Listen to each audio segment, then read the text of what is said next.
Hi, I'm John Green, and today I'll be talking about Hedda Gabler, which is a play written by Henrik Ibsen.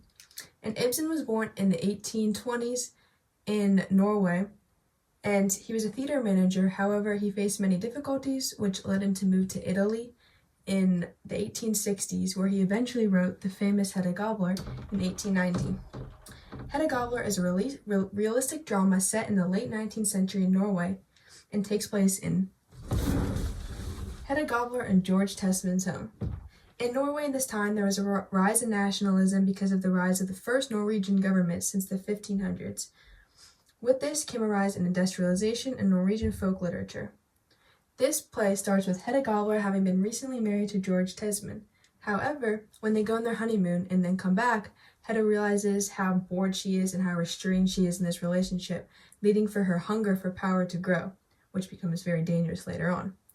After a visit from Mrs. Elvsted, who's Hedda's old schoolmate and Tesman's ex-girlfriend, the audience and characters learn that Eilert Lovberg is in town.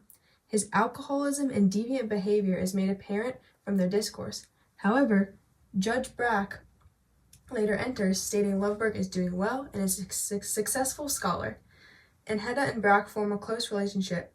This is where the pistols are introduced, which is a very important symbol in this play. And then Judge Brack later catches Hedda playing with these pistols. Hedda only confides in him about her unhappiness in her relationship with Tesman. There is a party in which Mrs. Elvsted, Tesman, Hedda, and Lovberg attend. Later, Tesman finds Lovberg's manuscript, which is another very important symbol in this play. And Tesman finds Lovberg's manuscript that he dropped, but leaves it in possession of Hedda.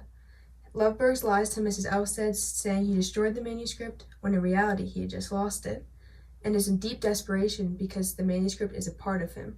Hedda does not tell him she found it, and instead manipulates him as a result, and in his desperate state, handing him a pistol, Lovberg kills himself, and then Hedda soon after kills herself. There are many important themes in Hedda Gabler, including manipulation, power, and marriage-less societal expectations.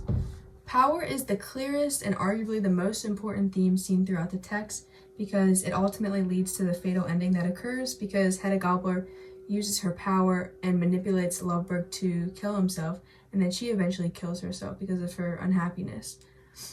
And there's a really good example in Act 1 where Hedda Gabler manipulates and uses her power, her desire for power over Mrs. Elvsted, also known as Thea Elvsted. And Hedda is interrogating Thea, not to help Thea, but to help gain information so she can use that knowledge as power over others. And she says, "Thea, my poor, sweet Thea, now you must tell me everything exactly as it stands." And she uses manipulative language like, "my poor, sweet Thea." And she says, "Tell me everything exactly as it stands," showing how she wants to gain knowledge over others. Specifically, she wants Mrs. Elvsted to tell her about her unhappiness in her relationship and how she has eyes for Eilert Lovberg and feels a connection towards him. Another important theme is marriage and societal expectations, which is very important because Hedda's desire for power arises from her boredom and her unhappiness in her marriage with Tesman. And although he's a caring husband and she's living a stable and wealthy lifestyle, and this is a desirable lifestyle that she thinks will make her happy, it actually doesn't. And she becomes more bored and feels more restrained in this relationship, ultimately leading to her downfall and her negative decisions and the downfall of those around her also. And there's also maternal expectations because the idea of her that she should have a child is brought up repeatedly throughout the play, and this can highlight Hedda's apathy and her unhappiness within her life. There's a very good scene in Act 1 that highlights this, where there's an exchange between Tesman, Miss Tesman, and Hedda, which shows the pressure that Hedda is being put on to fulfill societal expectations, such as being a mother, and this further shows her reluctance and unwillingness to do so, which later on leads to her becoming more manipulative as a result of her boredom.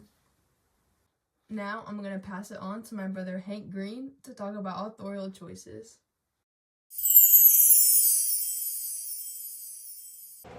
Thanks, John. Let's talk about authorial choices.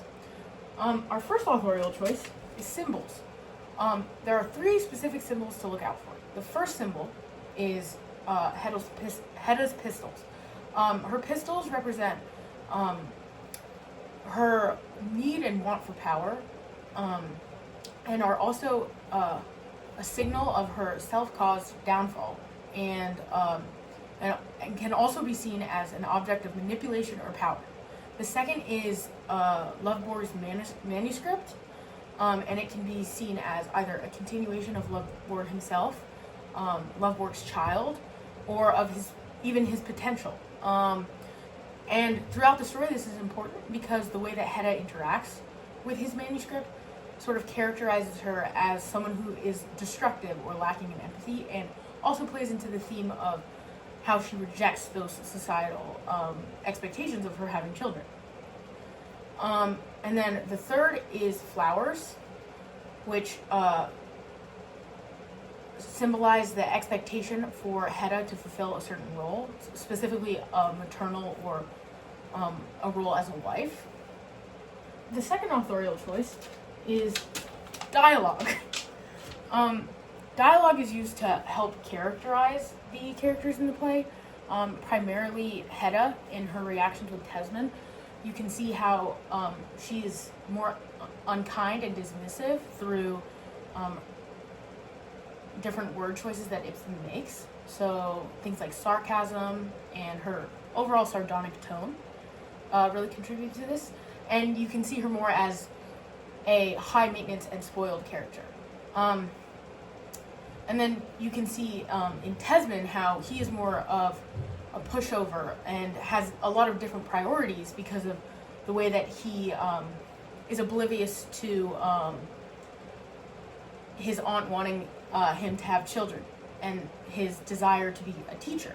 And all of this is evident through dialogue.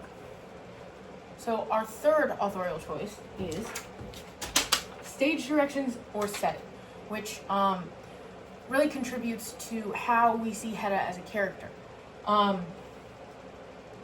Primarily, there is a lot of stage directions explaining Hedda's facial expressions or her tone, which again contribute to her apathetic character and nature. And now our final authorial choice, which is character foils. Character foils are traditionally used to compare 2 characters to emphasize different qualities between them and strengthen their character as a whole. And a really good example of this is the interactions between Miss Elfstead and Hedda in how they are described and how they speak to each other.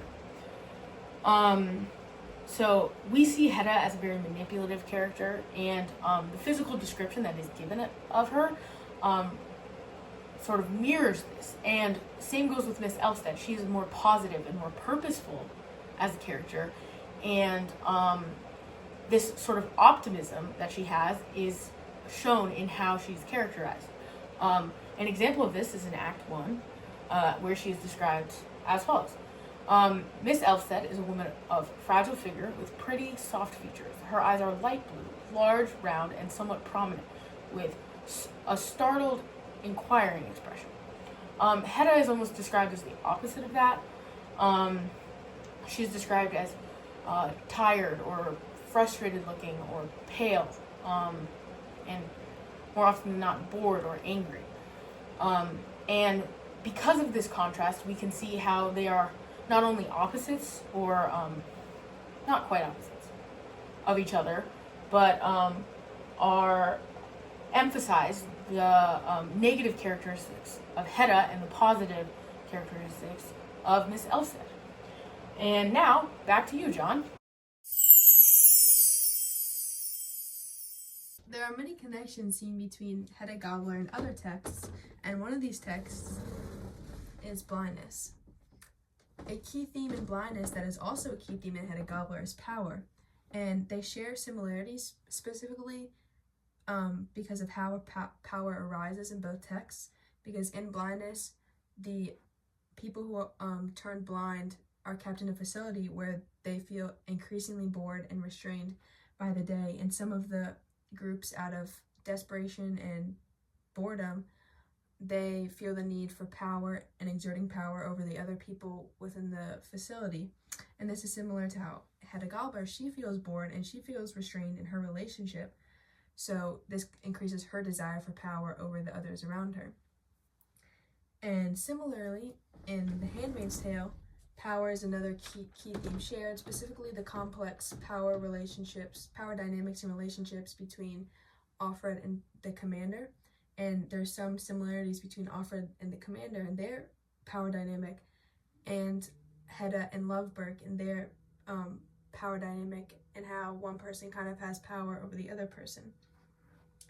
And in Never Let Me Go, manipulation is a key theme, and specifically knowledge leads to manipulation in Never Let Me Go, because the teachers and Madame have knowledge over the clones about themselves, which allows them to stay in control and manipulate the clones to never ask questions and kind of get them to do and go where they want, which is similar to in Hedda Gabler, how Hedda has power over Lovberg and over his life because she has knowledge that he doesn't, specifically about his manuscript.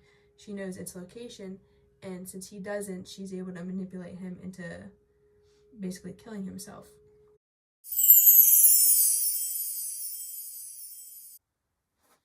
In what ways and for what reasons do the writers you have studied present a world that is hostile and unforgiving? This question can be answered using Hedda Gabler because this play is clearly an example of a hostile and unforgiving world because of the death of the two main characters, Eilert Lovberg and Hedda Gabler. Hedda's boredom in her relationship and her life as a whole consequently and unfortunately had an impact on Lovberg's life, and he was just collateral damage in Hedda's power trip. She observed the way in which Lovberg valued his manuscript and used this as a source of manipulation. She hid it from him, knowing how much it meant to him, and handed him a pistol, taking advantage of his desperate state out of her intense desire for control. This exemplifies the hostile nature of the world and how some innocent people like Lovberg unfortunately ended up in the hands of manipulative people like Hedda. And then Hedda's death exemplifies the cruelty of human nature in one's mind because she committed suicide. Another question that can be answered using Hedda Gabler is: discuss how power is presented in the works you have read and explore how this could be viewed in a different historical, social, or cultural context. The first part of this question could be answered by referencing the important symbols used throughout this play, including the pistols, which exemplify Hedda's manipulation and fatal desire for control. The second part of the question could be addressed, specifically the social part, because when talking about power in a relationship like marriage and how societal expectations of marriage may have led to Hedda's intense disappointment when she found this lifestyle to be boring, which ended up creating her need for control.